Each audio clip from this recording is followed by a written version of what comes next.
Prediction Tuesday, we got Florida at South Carolina. South Carolina favored by 2.5, 3:30 Eastern, SEC Network. This game has massive implications for both teams in my mind. Like for Florida, it's gut check time. If you win this game, you get to 5 wins before heading into your bye week, before playing Georgia. The over-under win total on Florida going into the season was 5.5. How sweet would that be for Billy Napier and company to be at 5 before they even play Georgia? I think this is a situation where, for Florida, this is kind of a figure out who you're going to be this season kind of game. Because last year, Florida was dominant in this game. Last year, Florida took over, and we were all feeling pretty good about where things stood for them headed into the rest of the season, and we were all feeling pretty good about the Billy Napier experience. And then things sort of went how they went to end the year. But in this game, if you beat South Carolina, again, I think it's very much so a identity-forming kind of game, because you had the tough showing against Kentucky, got back on the right side of things against Vanderbilt. This is that kind of game where you decide what you want to be, who you're going to be against a team that I think has a lot of weapons and a lot of potential to hurt you in South Carolina. Now, for South Carolina, I think it's kind of the other side of the coin and the same kind of the vibe. They had a bye last week. We saw them play in Neyland Stadium against Tennessee and kind of get pushed around a little bit. They're 2-3 right now. But guess what? Check the calendar. Check the weather outside, feeling a little bit more crisp. You're seeing jack-o'-lanterns outside, and you're like, oh, yeah, it's Cocktober. That's what it is right now. So in the same way, who are you going to be? You're at 2-3 right now. You've just had your bye week. You're playing a team that beat you pretty handily last year. This is a part of the evolution, I think, of Shane Beamer's South Carolina. How do you respond? What are you going to be now after you got knocked down? You've had a week to think about it. I'm excited to see, because I think both teams will bring their A game.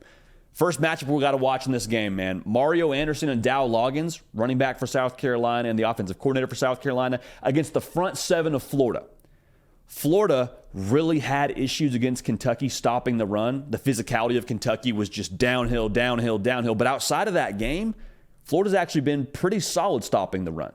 Now, the big thing within that is South Carolina has had issues during the season, and really since Spencer Rattler's been the quarterback, creating balance. And some of that's injuries in the running back room. Some of that's a lot of people in Columbia would tell you who was calling the offense. But at this point in time, Mario Anderson has become a nice surprise for them, the way that he has carried the mail. And a lot of this whole matchup goes back to what you ask Spencer Rattler to do. Is it a game where you ask Spencer Rattler to throw on the red cape and say, hey, you got to be the guy that wins the game for us today? Or is it a thing where you can kind of keep that Florida defense off balance and live in 2nd and 6, 3rd and 3? Because if it is the latter, I think Spencer Rattler will have a chance to really cook. Like Spencer Rattler, for a lot of people, they can't get the snapshot out of their mind of him being benched at Oklahoma, and that's just who they will always be to them. Some people that actually watch college football now know that Spencer Rattler, when he has the right pieces around him, when he's got some help offensively, he's a really good quarterback. He's actually a version of what a lot of people thought he would be when he came out of high school. So I think that's probably more of the true reality when it comes to Spencer Rattler. Can they help him out? Because if they can't, it'll be a version of what we just said previously. If you put it all on Spencer Rattler, this Florida defense will be able to attack how they want to attack. I mean, we've seen with Austin Armstrong, they want to run, they want to hit, they want to be confusing, they want to put pressure on a quarterback. And if they can pin their ears back and not worry about that run game and not feel like that's a threat to them, you get to, 1, get after Spencer Rattler, and 2, you get to have more attention on Xavier Legette, who will hurt you if you don't give him the proper amount of attention. So I think they'd like to live that way. Going to be a very big matchup in this game. Now, another matchup we got to watch. The Florida passing game against this South Carolina secondary. Now, Graham Mertz transferring from Wisconsin, I think he's been a lot better than what people thought he would be when he decided to transfer to Gainesville. And South Carolina, man, they have had their issues in the secondary. It is no secret. Like, they made Will Rogers look pretty good. Will Rogers put up some road to glory numbers when they played him. And I think for Florida, the expectation is, if you're a South Carolina fan, that they're going to try and pound the rock and try and control the tempo of the game. And I think that's true, but I think also when you look at this game, I wouldn't be surprised if Florida tested that secondary a little bit, tried to loosen up that box a little bit, tried to make those linebackers have a little bit of a slower trigger when it comes to playing the run.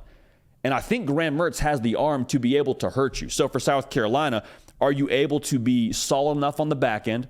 Heck, on the other side of things, are you able to get to the quarterback at all to kind of minimize that passing attack? And then on the other side of things for Florida, if you can hit those deep shots downfield, then are you able to keep that rolling and able to keep the South Carolina defense off balance with going back to the run game? Because I think that's the plan for Florida.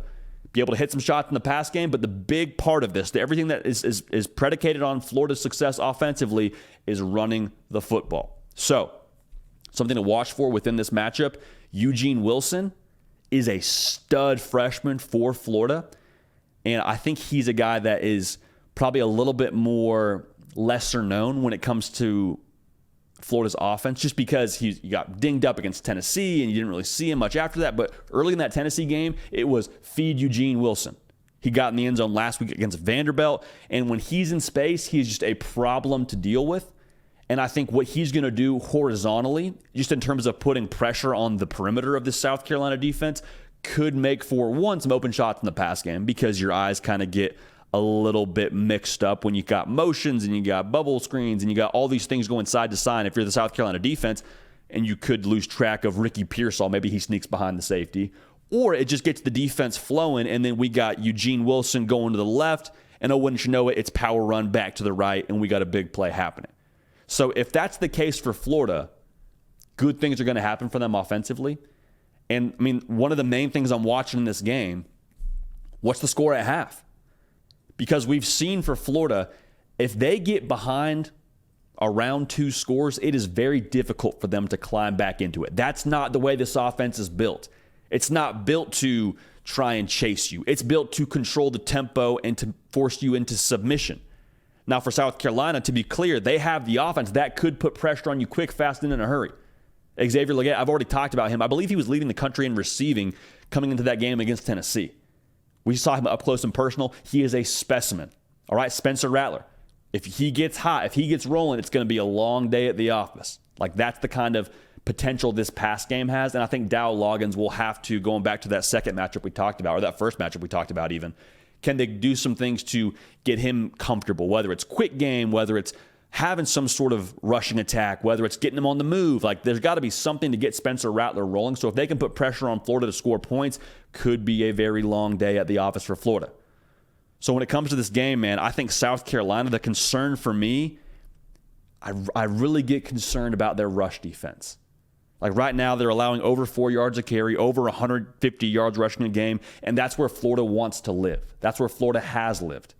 And so I think the ability for Florida to run the football, and then on the flip side of things, what we saw South Carolina not be able to do against Tennessee, the way that Tennessee kind of pushed them around, and the way that they really made South Carolina pretty one-dimensional in terms of what they did stopping the run and putting the game on Spencer Rattler. I think they put a blueprint out there for the rest of the country. So I think this one could get interesting with it being in Columbia, with it being at Willie B. But I think that Florida does enough physically up front, and Graham Mertz makes enough throws. Again, keep an eye on Eugene Wilson. I think he could have a big day and be a big factor in this game. Florida wins this football game 27-21. Hey, y'all, thanks so much for watching. Subscribe to the channel here to make sure you don't miss an episode of The Hard Count. Also, be sure to check out other videos on the On3 YouTube channel.